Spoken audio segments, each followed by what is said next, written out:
কিয়ামত যে একদিন হবে, এই পৃথিবী যে ধ্বংস হয়ে যাবে, এটার ব্যাপারে সবার অগাধ বিশ্বাস আছে তো? না সন্দেহ সন্দেহ লাগে? সন্দেহ আছে কারো? এই পৃথিবী একদিন থাকবে না, ভেঙে চুরমার হয়ে যাবে, খান খান হয়ে যাবে, সব মেসাকার হয়ে যাবে। আমি থাকবো না, আপনি থাকবেন না, আমরা কেউই থাকবো না, থাকবে একজন, তিনি কে? এটার নাম কিয়ামত, যেটার ব্যাপারে বিশ্বাস না থাকলে ইমানের ঘাটতি চলে আসবে, ঠিক কিনা? তো সেই কিয়ামতের দিনটা কেমন হবে, কিয়ামতের দৃশ্যটা কিরকম হবে, এর নকশা খুব সংক্ষিপ্ত পরিসরে মাত্র 11টা আয়াতে আল্লাহ তুলে ধরেছেন। আপনি মনোযোগ দিয়ে কানগুলো খরগোশের মতো খাড়া করে যদি কথাগুলো শুনেন, আপনার মনে হবে আপনি এখানে বসে কিয়ামত চোখে লাইভ দেখতেছেন, লাইভ। আল্লাহ এমন ভাবে বলেছে, সুবহানাল্লাহ পড়েন। তা আসুন আমরা সরাসরি কিয়ামতকে দেখে আসি, আসলে কিয়ামতটা কেমন। বর্ণনা করছেন কে? আল্লাহ। সূরার নাম হচ্ছে সূরাতুল কারিয়া। কি নাম?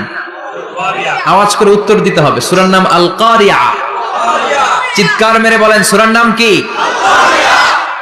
আল কারিয়া। এটা মাক্কি সূরা। কি সূরা?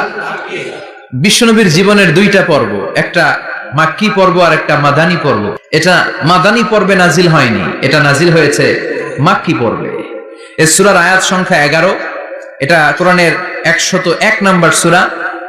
এটা আল কোরআন আল কারীমের 30তম পারায় অবস্থিত একটা সূরা। আমাদের অনেকেরই মাশাআল্লাহ মুখস্থ আছে, আছে না? ইমাম সাহেব নামাজে প্রায় পড়ে, অনেকেরই মুখস্থ। শুনতে শুনতে কবে যে মুখস্থ হয়েছে আমাদের নিজেরাও জানি না। সুবহানাল্লাহ পড়ে। কোরআনের ভিতরে খালি বরকত, এটার সাথে লাগলেই বরকত, মসজিদে গেলেই বরকত। মনের অজান্তে আমরা এই সূরাকে মুখস্থ করে ফেলেছি। কিন্তু এই সূরার ভেতরে যে আল্লাহ কিয়ামতের এত চমৎকার নকশা এঁকেছেন, এত প্রামাণ্য বর্ণনা দিয়েছেন, এটা আমরা অনেকে জানিই না। আসুন আমরা এই সূরার আলোকে দেখার চেষ্টা করি যে কিয়ামতটা কিরকম হবে। আল্লাহ একটা শব্দকে এই সূরার শুরুতে 3 বার উল্লেখ করে আমাদের দৃষ্টি আকর্ষণ করেছেন। আল্লাহ tried to draw our attention by mentioning 3 times a word, and that is al-qari'ah. al-qari'ah শব্দটাকে তিনি 3 বার উল্লেখ করে আমাদের দৃষ্টি আকর্ষণ করেছেন। একটা শব্দ 3 বার বললে মানুষের দৃষ্টি আকর্ষিত হয় না? যেহেতু এটা আরব দেশে নাজিল হয়েছে, আবার মক্কায়, মক্কার লোকেরা আরবি বুঝে, তাদেরকে প্রথম বলা হলো আল-কারিয়া। তারা ফিরে তাকালো, কি আল-কারিয়া? আবার বলা হলো মাল কারিয়া। কি মাল কারিয়া? আবার বলা হলো ওমা আদরাকা মাল কারিয়া। আবার তারা ফিরে তাকালো। দৃষ্টি আকর্ষণের জন্য আল্লাহ তাআলা 3 বার এই শব্দটা বলেছেন।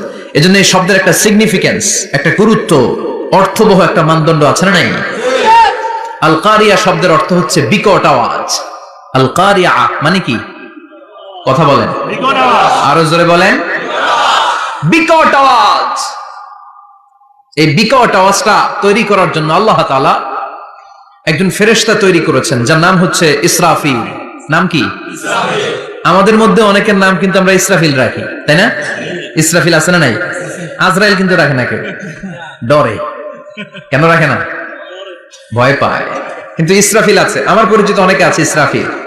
তো এই ফেরেশতার পা হচ্ছে জমিনের নিচে, মাথা হচ্ছে আকাশের উপরে। এই ফেরেশতার কাজ হচ্ছে ওই বিকট শব্দ তৈরি করা। উনি একটা সাইরেনের মধ্যে ফু দিবেন, হুইসেল দিবেন, ট্রাম্পেট। ওই ট্রাম্পিটে, ওই সাইরেনে, ওই হুইসেলে ফু দিলেই শুরু হয়ে যাবে আল কারিয়া। মাল ওমা আদরাকা মাল। এই ফেরেশতার দায়িত্বই হচ্ছে ওই বাঁশির মধ্যে ফু দেয়া। হুইসেল, সাইরেন, ট্রাম্পিট, আরবিতে এটাকে বলা হয় আসুর। ইদা নুফিখা ফিস সূরি নাফখা ওয়াহিদা।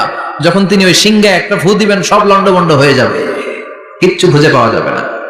আল্লাহ ওনাকে তৈরি করেছেন শুধু এই হুইসেলের মধ্যে, বাঁশির মধ্যে 3টা ফু দেওয়ার জন্য। কয়টা?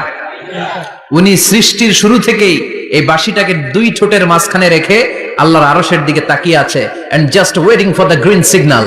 আল্লাহর পক্ষ থেকে সবুজ সংকেতের অপেক্ষায়। যখনই আল্লাহর অর্ডার করবেন, তখনই শুরু হয়ে যাবে আল কারিয়া। মাল ওমা আদরাকা মাল। সৃষ্টির শুরু থেকেই ইসরাফিল ফেরেশতা বিশাল সিংহাটাকে 2 ঠোঁটের মাঝখানে করে আরশের দিকে তাকিয়ে আছে, কখন আল্লাহ অর্ডার দিবে। অর্ডার দিতে দেরি, ফুৎকার দিতে দেরি নাই, ঠিক কিনা? বিকট আওয়াজ, গগন বিদারী শব্দ, প্রচন্ড একটা সাউন্ড, জাইগান্টিক সাউন্ড। যে আওয়াজ, যে শব্দ কেউ শুনে নাই। শুনছেন? পৃথিবীতে আপনারা কে সবচেয়ে বেশি আওয়াজের কিছু শুনেছেন? সবচেয়ে বেশি আওয়াজ আপনার জীবনে ঘটেছে কোন জায়গায়? কি দেখেছেন যে অনেক আওয়াজ হয় সেখানে? বলেন তো। হ্যাঁ, বজ্রপাত। বজ্রপাতের আওয়াজ আপনি শুনেছেন, বিকট আওয়াজ, তাই না? বজ্রপাতকে আঞ্চলিক ভাষা আপনারা কি বলেন? হ্যাঁ, ঠেড়া। ঠেড়া অনেক জায়গাতেই বলে ঠেড়া। নোয়াখালীতে বলে ঠেড়া হচ্ছে, হেতের ফেল্লা ঠেড়া হচ্ছে, আছে না নাই? তো এই যে ঠেড়া, বজ্রপাত, ইংরেজিতে বলে থান্ডার, আসলে এটার আওয়াজ বড় ভয়ঙ্কর, প্রচন্ড আওয়াজ। আচ্ছা, আর আপনি বলেছেন কি গাড়ির চাকা যদি পাংচার হয়, হ্যাঁ এটা তো আওয়াজ হতে পারে। আমরা মাঝে মাঝে রাস্তায় চড়ি, আমরা দেখি ট্রাকের চাকা যখন পাংচার হয় আমরা লাফ দিয়ে উঠি, বিকট আওয়াজ হয়, ভয় পেয়ে যায়, এতে দুর্ঘটনাও ঘটে, ঠিক কিনা? আচ্ছা, 1 নম্বরে পেলাম ঠেড়া, বজ্রপাত। 2 নম্বরে পেলাম ট্রাকের টায়ার পাংচার হলে। আর কে কি আওয়াজ শুনেছেন জীবনে? ভয়ঙ্কর আওয়াজ। কি করলে ভয়ঙ্কর আওয়াজ হয় বলেন? হ্যাঁ, কি করলে? ও, ট্রান্সফরমার, ইলেকট্রিক্যাল ট্রান্সফরমার যদি ব্রাস্ট হয়ে যায় আওয়াজ আছে না নাই? পাওয়া গেল আরেকটা। আর কি আওয়াজ আছে? ককটেল মারলে, গ্রেনেড হামলা, বোমা মারলে, সিলিন্ডার ব্রাস্ট হইলে। আর আছে? হ্যাঁ, হাই স্কুলে দপ্তরি যখন ঘন্টার মধ্যে বেল বাজায় আওয়াজ আছে না নাই? হাতুড়ি দিয়ে লোহার মধ্যে বাড়ি মারলে আওয়াজ আছে না নাই? এগুলো হচ্ছে আমাদের ক্যাপাসিটিতে, হিউম্যান ক্যাপাসিটিতে আমাদের দেখা সবচেয়ে বড় আওয়াজ। কিয়ামতের দিন যে হবে আল কারিয়া, এই আল কারিয়ার আওয়াজ কি এই আওয়াজগুলোর মতো? চিল্লায় বলেন, এই আওয়াজের মতো? এজন্য আল্লাহ বললেন আল কারিআতু মাল কারিআতু ওয়া মা আদরাকা মাল কারিয়া। সে আওয়াজটা ভয়ঙ্কর আওয়াজ। এটা বজ্রপাতের মতো না, এটা ট্রাকের টায়ার পাংচার হলে যে আওয়াজ হয় ওই আওয়াজের মতো না, গ্যাসের সিলিন্ডার ব্রাস্ট হয়ে গেলে যে আওয়াজ হয় ওই আওয়াজের মতো না, প্রাইমারি স্কুলে দপ্তরি যখন ছুটির ঘন্টা বাজায় ওই আওয়াজের মতো না। ওই আওয়াজটা এমন আওয়াজ, ওই আওয়াজ পৃথিবীর কেউ শোনে নাই। সেটার নাম হচ্ছে আল কারিয়া, মাল ওয়া মা আদরাকা মাল